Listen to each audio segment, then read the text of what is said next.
Hello and welcome back to Torment Tides of Numenera. So, let's continue our excitement. So, I ended up down in this nifty forge area because I'm apparently utterly incapable of remaining focused on a single quest for more than about 5 minutes at a time. So, I've been desperately trying to avoid any spoilers or any other types of information, but I did see someone say that you can stay, that the cultists will let you, like, sleep for free, and I can't pass this up because I have a couple empty stat pools that I'd really like to refill in case something interesting comes along, ideally without using any items. So I'm just going to go poke at them quick, and one way or another we'll come back down and continue poking around the forge. And then after that, I think I'm going to head back down to the reef and take a look at, what's the place called? The Anechoic Lazaret, because that just has a super cool name, and anything with the name that cool must be awesome. So, that's the short-term plan. What else was I doing? I think that will do for our short-term goals. I really need to find out who is going to, like, teach me the title affinity skill. I feel like I'm, like, faffing around in the intro area because, again, I'm utterly incapable of just walking past someone with a name who might be able to talk to me and tell me interesting lore. So, I don't know. We'll see.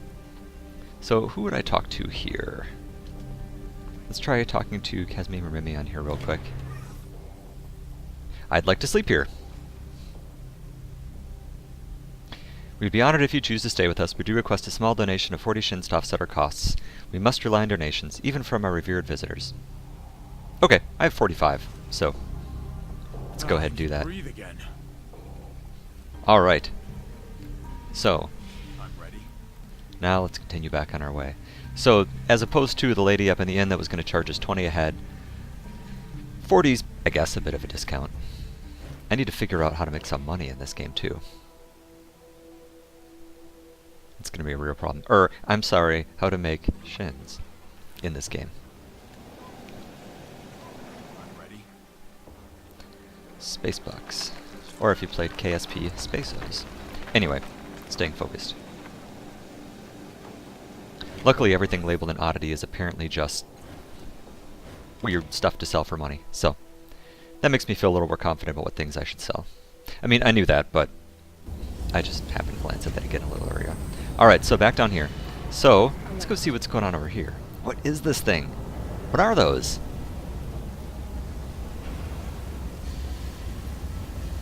Are they pistons? I don't know, man. Mutant. Hey dude, what's your story? Oh, hello, I know you. You're dead. Okay. Hey, it's Allegern. Okay, we'll come chat with you in just a second here. Thugs. More mutants. Paupers. Sure enough. Marinoth, you're new. More thugs. Paranoid man. What's your deal? You smell the corruption. Yes, the jagged dream is down here as well. Okay. Sure. Mapper.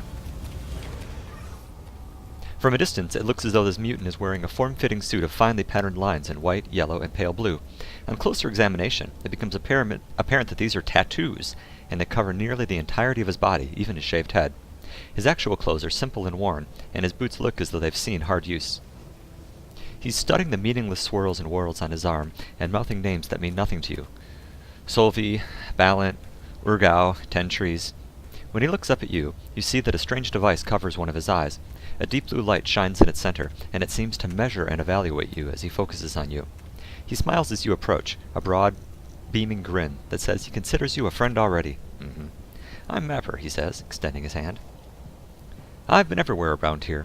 I've found my way into places long sealed and best forgotten, met all sorts of people. He frowns.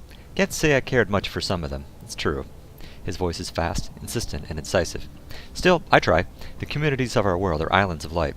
Sometimes they wink out, and sometimes they flare up. I want to link them together. I want to be a bridge. You say you want to be a bridge? How do you even do that? He shrugs, a faint smile on his lips. I travel. I see places. I map them out in my skin. And maybe inside me, I don't know. I mean, the lines change when I look, and they've got to be stored somewhere, right? He scratches his bald head. The lines flow under his fingers. I just need to collect places. I need to know that I've done something. Making maps is all that I know. It's all I want to know. So your tattoos, huh? So where did you get all those tattoos? These? They're not tattoos. They're maps. He exposes a shiny grin. Maps of places I've heard or been to. He covers the artificial eye with his hands and said, "If I look at my skin like this, it's meaningless." Then he uncovers it and says, "But when I look at it like this, suddenly, I see the map, springing up off of my skin. I focus on it, and it all becomes clear. Buildings, peoples, smells, even a route to get there. It's worthless to anyone else, of course, without me to interpret the map. It's a combination of my mutation and the lens. Finding the eyepiece was the best part of being born like this," he sighs contentedly. "Makes me feel like my life made sense at last, and that my friend is far more luck than anyone deserves." Huh. So, where have you been? He laughs. "It's probably easier just to ask where I haven't been. All over the Sagas Protectorate. The oasis of Mirage Olios, the Valley of Dead Heroes, Koln Village, the ruins of Archoplasia, and all around the Black Cube." Well, that sounds neat. "Tower of Birds, where Third Loss fell. Even up past the Clock of Valet of Rock." As he speaks, the lines of his body shift and move, coming into prominence with the words. "Every place was a treat, an experience. Did you know that most people never go further than 50 kilometers from the village of their birth, if that? I've been tremendously lucky, my friend." He smiles down at his maps. Then he looks back at you and says, more quietly, "If you plan to travel, I'd avoid the grasslands, though. The birds will take your meat for their meals, and your bones for their nest." Ugh, okay. "Well, I'm looking around for a woman named Matkina. Do you know where I can find her?" "Matkina? The White Death? I've heard of her. I know where she hides, too." He grins wide, exposing a mouthful of extraordinarily white and clean teeth. "I can tell you where she is, but I hate to say it comes with a price. Much as I love to talk about my travels, I need to finish a patch of my Sagas Cliffs map, and I need bragging rights for the next time I see the navigators." He shrugs. "Also, she might not be happy, I've told. But I might be able to help you find it, for a trade, of course." He drops his voice. "Have you ever heard of the Changing God, savior of Sagas Cliffs in times past and so forth? They say he had a sanctuary under the city, a place he used to retreat to and plan for the future when he thought in his past. You know, making possibility maps." "Actually, I don't know that. That sanctuary is the one important place I haven't seen in Sagas Cliffs, and I need it to fill in my map. As far as I can tell, it's not far past the Sigil layer. The problem I'm having is that I just can't make any sense of their language. Maybe you can talk to them." He shrugs disarmingly. "It's a hell of a price, I know, but there it is. You want to find Matkina? You'll find the sanctuary for me. So, why don't you just go look for this yourself?" "That skis-sucking Skakia, that's why. Wow, that's a tongue twister. They've got their precious eggs in their lair, and they won't let me in. It's not like I've got any interest in the eggs, but, meh. I got no patience for dealing with their clicks and rumbles. I just want to know, got me? Is there any way else into the sanctuary besides the stick lair?" He sighs, exasperated. "There must be. Changing God wasn't the kind of person who'd put just one entrance into the place, but I haven't been able to find the back door for the life of me." "Well, I'll go look. I'll be back when I've found it, but no promises that I'm going to tell you." "Alright. So..." Hundreds of leathery wings flutter against each other like they're trying to escape. They grow haphazardly, one sprouting from the next. Okay. A swollen mass of wet, glistening muscle quivers in the vat. Alright. This vat is filled with wriggling reptilian tails, knotted and tangled together. Fresh meat, watch it grow before your eyes. Okay. Yeah. A short, solid man stands behind a smoking grill, turning pieces of meat with a pair of grimy tongs. Sweat is pouring down his grizzled face, yet he's covered head to toe in grease-splattered clothes. His sleeves are tight at his wrist, and his collar pinches his neck. Nearby are 3 large vats that are filled with living meat, great amorphous masses of it, with appendages growing from them like the limbs of animals drowning in a meat swamp. Ugh. The first vat is filled with thick, throbbing muscles, red and raw. The second is a flabbing monstrosity of leather wings, while the third sprouts hundreds of lac-tails, all wriggling obscenely. He looks up from his work and gives you a sweaty smile. "Hey-o, I'm Mook the Meatmonger. What do you have?" Why are you bundled up like that?" "On account of the toes. No one wants to see a man with toes growing all over his body, especially if he's cooking their food. Not even people in the underbelly got strong enough stomachs for that." Toes. Okay, I'm just gonna drop that. So, what kind of meat do you sell? He laughs and bangs the grill with his tongs, making sizzling grease fly. 3 kinds, friend. Hanine, Drubble, and Lock. Right there in the vats, actually. Want some? No. No, I don't, to be honest. So I've never seen meat grown in a vat before. How does that work? How? He shrugs. Couldn't tell you. Found a little doodad back when I was a butcher, and I'd fiddle with it all day long, kinda like I do with my tongs. He waves the tongs around to show you what he means. So one day I was fiddling with this thing while cutting up a carcass, and it kept growing back its missing parts. Cut the tail off, and there it was again a moment later. Crazy, right? But it gave me an idea. I could open a little grill with no overhead, and it worked. Been cooking the same 3 hunks of flesh for years now. Uh-huh. Can you use this doodad on yourself? Funny you should ask. Not long after I found it, I cut myself pretty good. Thought I'd try using my doodad to close up the wound. He grimaces. Well, it worked, but then I started growing toes all over my body. Didn't care for that at all, so I never did it again. Still trying to get rid of the toes. Right. Well, we'll come back and chat with you later. Actually, let's take a look at your prices. None of the above. Wings? Never mind. Yeah. Where'd that headless guy go? Headless man. This should be a productive conversation. Brar. Uh-huh. I gotcha. I gotcha. Why not? So, where else can we go around here? Ooh, things. Of course. You find a jumbled pile of large rocks at the end of this roughly hewn tunnel. The motionless limbs of a stick protrude from the mound, the rents in its carapace painted with dried ichor. Might, huh? We'll come back to you. What is this? Hey, free money. So, are any of us strong? Let's take a look here. Do you have strength? No, 4, 2. I'm the strongest. Yeah. Well,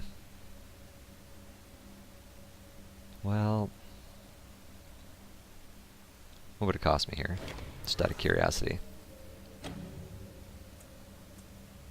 No, I'm gonna pass. Interesting, though. I'll try to remember that's back here.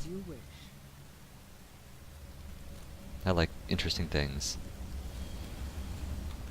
Yes. Thugs, huh? And Folsom. The grisly crime scene is blocked by Folsom and his thugs. Okay. Well, come bother you a little later. A couple people I walked right past. Varanoth, have I spoken with you yet? I don't believe so. This large and heavily muscled woman wears what appears to be rags that should have fallen apart ages ago. She looks so tired that it wouldn't be a surprise if she fell asleep on her feet. And yet, when she opens her mouth, her voice is energetic, like a little girl who's about to get a present. Hello, can anyone hear what I'm saying? Nah, I can't make this work. Without warning, she slaps herself. I hope no one saw that. Who are you? Are you talking to me? Her head swivels awkwardly around, trying to catch a glimpse of you. Oh, there you are. My name is Varanoth, Champion of the Wastes. The woman flinches at the sound of a very different, booming voice that comes from her own throat. That's not my name, you stupid thing. It's Varanoth, Champion of the Wastes. Damn it. I've come from a land you've never heard of. Damn it. Well, guess I'm not allowed to say. Are you controlling a construct? Is that a real body? Bah, don't be ridiculous, the other woman shouts. You've got it, the girl says a second later. It keeps yelling over me if I talk about something I'm not supposed to, she says, lowering her voice. But maybe if I speak carefully. Her chin drops to her chest.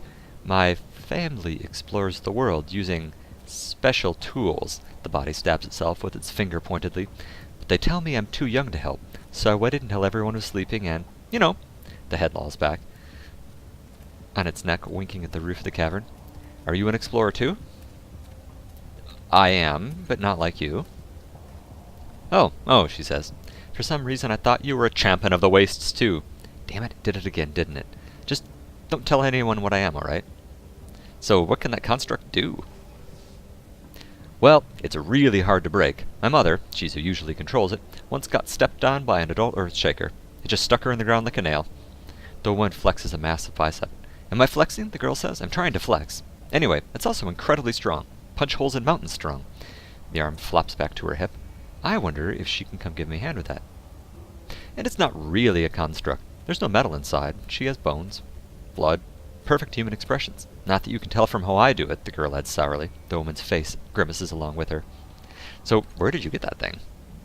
I was born in a storm on a battlefield at night, the woman roars. Huh, the girl says after a respectful silence. She really doesn't want me to tell you what I just tried to tell you. Can't you tell me anything about this? Seeds, the girl blurts. Oh, she'll let me see it. But I probably won't get away with more. Sorry. So why do your people explore?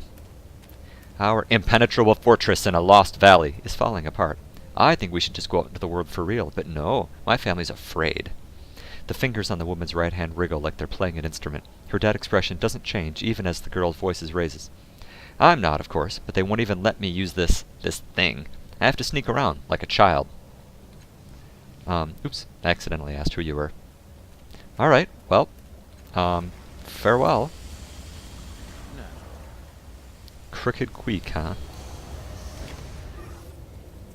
A small, hollow-cheeked mutant sings a soft, wavering tune to herself. Yellow bruises discolor her skin, wounds formed not from violence, but from malnutrition, and her prominent bones bend and twist at odd angles. Still, she smiles.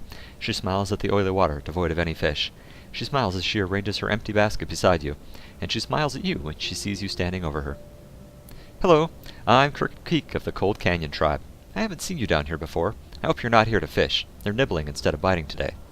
She coughs into her cupped hands, a raw and ragged hacking that bends her double.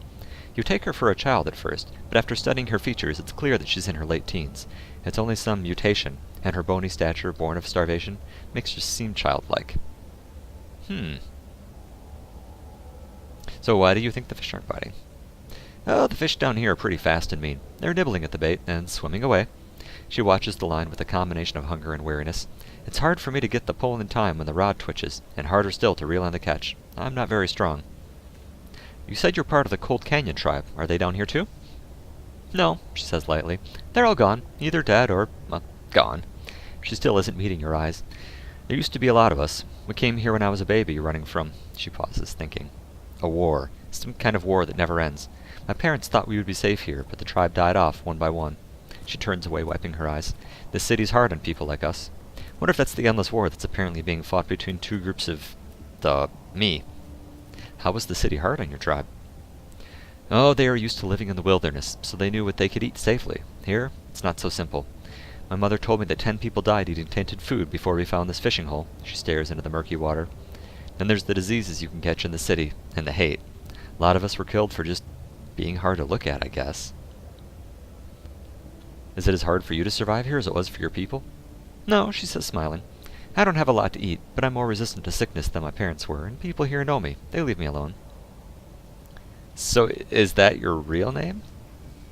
Sort of. My parents called me Queek, but the nickname came later. She hunches over, her eyes darting shadily from side to side. It's because I sell junk for high prices, and bribe the levies to carry people off into the night. She laughs. No, not really. People call me Crooked because I look twisted and broken. And that doesn't bother you? No, not really. I can't call them liars, can I? She smiles, but it's not the radiant thing you saw before. Can I try fishing with your gear? I honestly don't know if I want to. Welcome to it, she says. Only if you do find something, could you share... She trails off, blushing. Never mind. Company's better than a scrawny fish. Farewell. Wonder if I can, go buy her some meat and give her that, because I'm feeling friendly. Oh, do I have enough to do that? Yeah, I've got 23 cash. Let's get some, what I would ostensibly call chicken wings. Sure. Awesome. He produces a jagged knife and saws one of the leathery wings from the fluttering mass and tosses it onto his grill. It flaps weakly for a few moments, then lies still. An aroma like sweet baking fruit begins to rise from the stiffening wing. After a short time, he lifts it from the grill with a pair of tongs and hangs it to you. You take a bite. The wing is crunchy and sweet with a rich and fruity taste. Good, huh? Nobody leaves it till they try. He grins and slaps his belly. I eat 'em all day long. Keeps me trim and handsome. No, thought I could, buy some and carry it around with me, but okay. That was interesting either way. Okay, I'm not gonna lie about fishing. When I played World of Warcraft, I spent a lot of quality time fishing for things. All right. So I have to touch it. I had tons of rare pets. Okay, this thin glowing thread pierces the surface of the water and plunges deep into the black depths, like a white line drawn in shining ink. You try flicking the shining string, and your finger goes right through it. Oh, cool. Could you try catching something for me? I've had no luck today. Besides, everything down here is pretty much stronger than me. Sure. You pull in the line, and something in the dark water below pulls back. You press your lips together and reel in your catch. A muddy cipher hangs from the end of the line. It's beautiful, Crooked Creek breathes. I was just hoping for a fish. I can sell it and eat for weeks. It's her stuff. Go ahead. You pass the cipher to her, and she squinches her eyes shut in unmitigated joy. Thank you. You can use my fishing pole whenever you want. Oh, that was nice of me. You take hold of the fishing rod and begin reeling in the line, but nothing is on the hook. You might have better luck tomorrow. Okay, note to self. Well, that was nice of me. I'm swell. Okay, let's explore this area quick, and then I'll go find some more trouble. Month Pa, huh?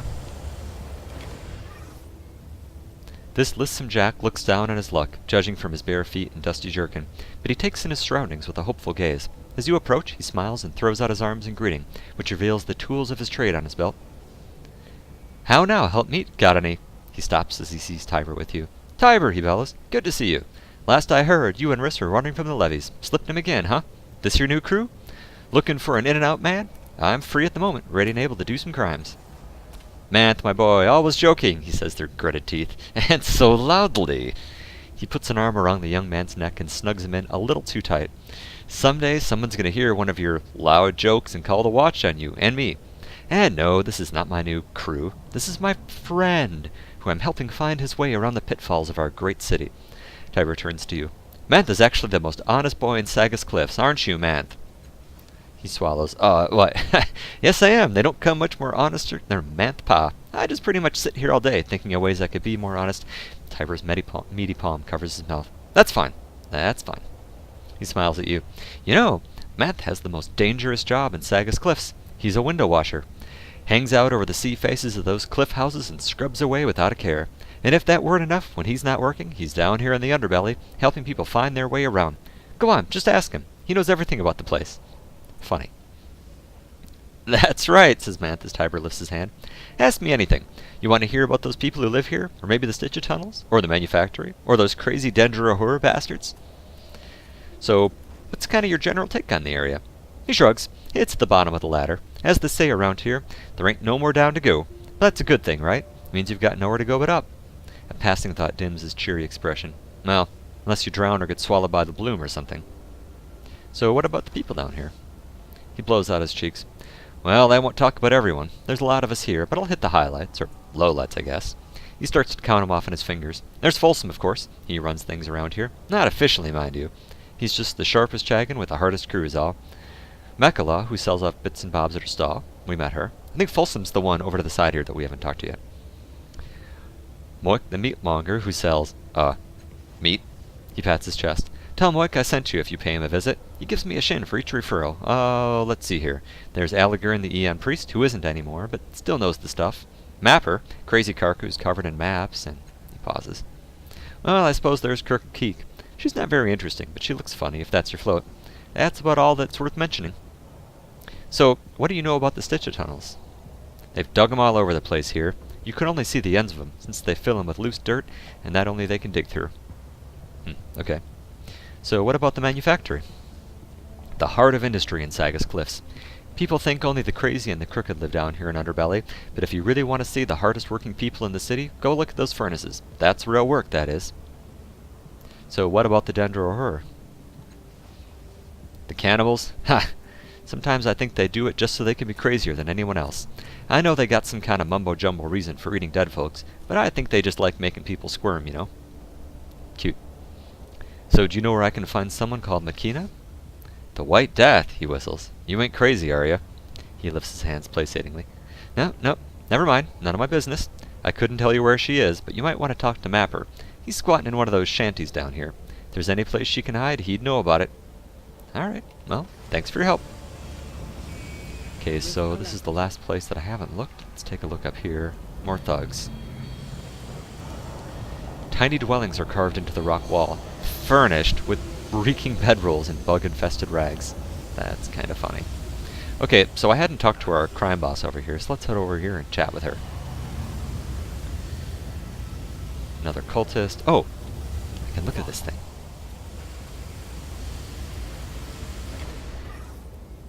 A dark sphere inhabits almost every socket in this obelisk that stretches towards the cavernous ceiling. No one else seems to be paying the odd structure any attention. Like most Numenera, it's simply here, and if it can't be used, it's treated as part of the scenery. The orbs leave glim in the dark light. You lean towards them. Are they glass? Jewels? Eyes? Of course I'm gonna touch it. Your finger barely grazes the glass before it displays the image of a furred creature touching the surface from the other side.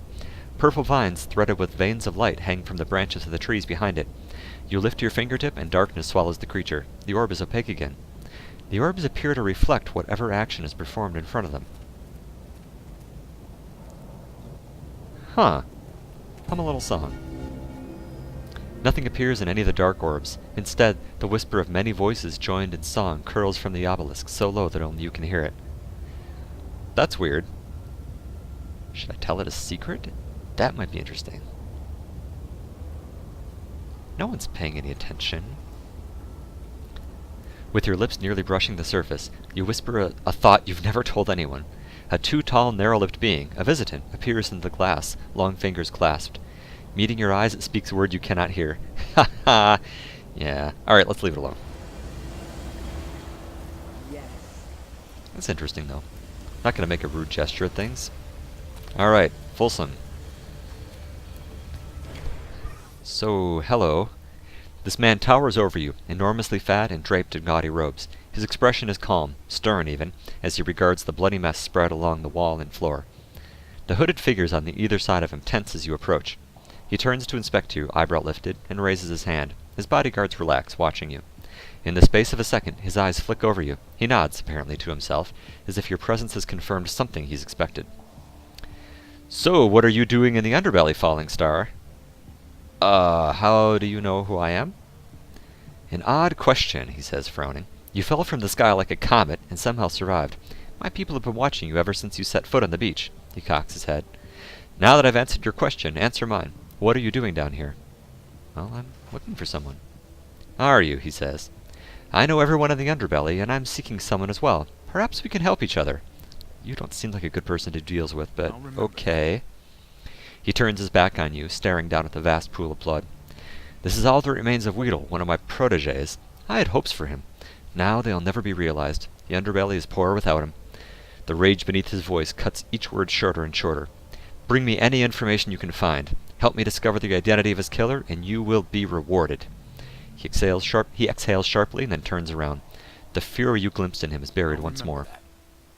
There is an assassin called Metkina. She's known as the White Death. I've helped her find work in the past, but she's become erratic.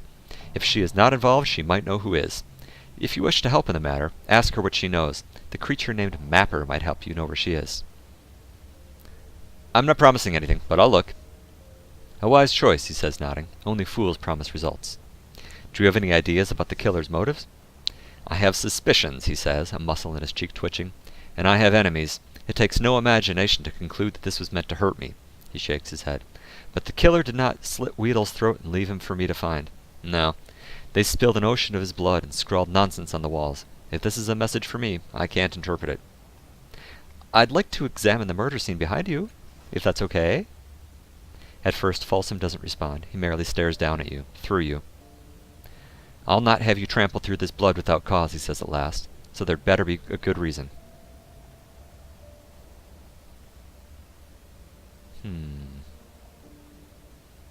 The murderer might have left behind evidence. I won't know unless you let me look. He casts a doubtful look behind him, pauses, and then nods. Let him pass when he is ready, he tells the hooded figures at his side. They incline their heads. Well, I'm not going to make fun of your name. Do you live down here at the underbelly? Not quite, he smiles at you like he's paying by the millimeter. I rarely sleep, so I need no bed of my own. But I've spent most of my life in these tunnels and grottos. It's a good place. Cruel and unforgiving, but good. His slow gaze sweeps over the underbelly. Sag as foolishly sends its undesirables here, as if it is worthless. But the pardon me, but the underbelly is a place of hidden treasures, wise machines, and kind mutants. If I had a home here, I would not regret it. Alright, thank you. So, let's take a look back here. Alright. Let's take a look at the blood first. Please don't walk in it. You've never seen CSI? Not much remains of Folsom's former protege beyond a vast, still pool of blood with a skinned hand in its center. You! A bloody circle is scrawled on the wall nearby. Let's take a look at this hand first. A flayed hand with long, slender fingers lies palm up in the center of the pool of blood. The rest of the victim is missing. Making a note. You step away. So let's take a look at the bloody circle on the wall here. Your hand reaches out towards the streaks and bubbles of blood on its own accord, and an iron spike drives through your temples. Metaphorically, I hope. You stand before a blank wall. Sickening purple-black light spills around the corner behind you. This is your temple, and you have been driven into a dead end by her. Blood seeps through the wall from the other side, drawing the familiar shape. Frightened, confused, you trace the line, and a gate opens with a wet crunch. The vision collapses, but the memories are not done with you, it seems. Another bulges painfully through your thoughts, closing around you. Seriously, though, I want to know my memories. Surrender to the memory, no matter how much it hurts. Fresh blood streams over the circle, yanking you through the hollow at its center into the world beyond. A strip of blistered land coils through a void as black as a gaping mouth. The air is thick, foul, and textured with the slickness of maggots. Nausea slams into you, filling your head, infecting your thoughts. And through it all, you sense a mind in that fathomless darkness, spilling towards yours, seeking, tasting, joyful, hungry. You shove the horrific memory away from you, slamming your mind shut like a door, and swallowing the knot of nausea in your throat. After seeing that world, the bloody pool at your feet seems almost mundane. Well, at least that wasn't weird. Alright, well, I'm going to go ahead and take a short break. If you've been following the series and you're enjoying it, please feel free to subscribe. It doesn't really make any difference, but, you know, it makes me feel good to see that little number down there. And you may consider telling your friends about this awesome new channel you found, and after that, maybe even consider telling them about mine. Thanks for watching, and I will see you next time.